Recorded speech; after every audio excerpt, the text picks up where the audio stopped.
Hi hello అందరూ ఎలా ఉన్నారండి? బాగున్నారా?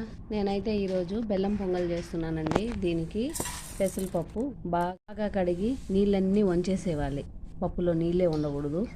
ఇలాగైతే నీట్గా కడిగి పెట్టేసుకుంటున్నాను.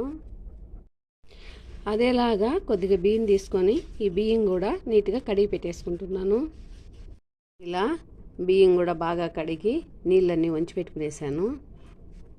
కొద్దిగా ఎండు కొబ్బరి ముక్కలు, బాదం పప్పు ఉంటే బాదం పప్పు వేసుకోండి. కొద్దిగా జీడి పలుకులు, తర్వాత ద్రాక్ష, ఎండు ద్రాక్ష, ఇవన్నీ నెయ్యిలో వేయించేసుకుంటున్నాను.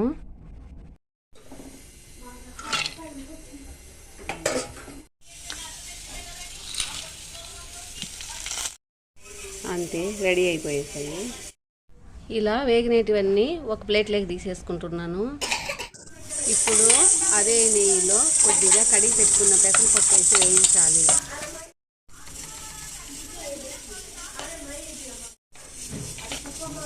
ఇలా వేగిపోయాయండి.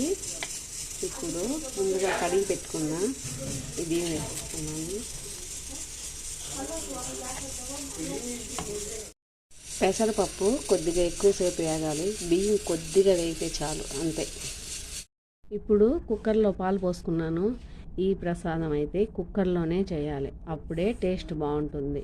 ఈ పాలల్లో ఇప్పుడు వేయించుకున్నాం కదా ముందుగా బియ్యము, పెసరపప్పు, ఇవన్నీ వేసేసేయాలి.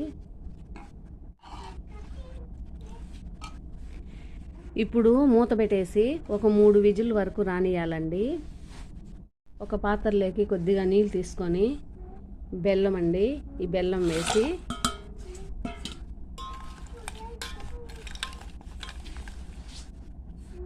ఇప్పుడు దీన్ని స్టవ్ మీద పెట్టి ఒక్క తీగ పాకం వస్తే చాలండి. గులాబ్ జాముకు పట్టుకుంటాం కదా, అలాగా ఒక్క తీగ పాకం వచ్చిన తర్వాత ఆఫ్ చేసి రెడీ చేసి పెట్టుకోవాలి. బెల్లం పాకం అయితే రెడీ అయిపోయేసింది. ఏలక బుడ్డలు, చక్కెర, కొద్దిగా పచ్చకర్పూరం అండి, ఇవి వేసి మిక్సీ పట్టేసుకుంటున్నాను. ఇలా అయితే మిక్సీ పట్టేసుకుంటున్నాను. ప్రసాదం సన్న మంట మీద ఉడికిస్తే బయటంతా ఎక్కువగా వచ్చేసేది, స్ప్రెడ్ అవనే అవదు. సరిపోయింది, ఇంకా ఆఫ్ చేసేస్తున్నాను. ఇలా మెత్తగా అయితే ఉడికిపోయేసింది. బెల్లం కరగబెట్టుకున్నాం కదా పాకం, ఇది చేస్తున్నాను.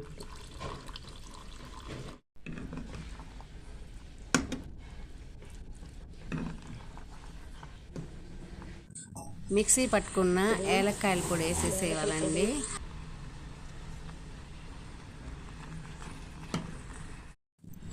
ఇప్పుడు వేయించుకున్న డ్రై ఫ్రూట్స్ కూడా వేసేసేయాలి. కొద్దిగా నెయ్యి వేసుకుంటున్నాను.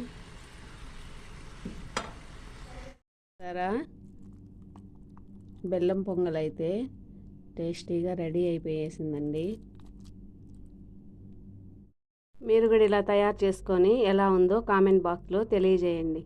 ఓకే అండి, థ్యాంక్స్ ఫర్ వాచింగ్. నెక్స్ట్ వీడియోలో కలుద్దాం. Bye bye.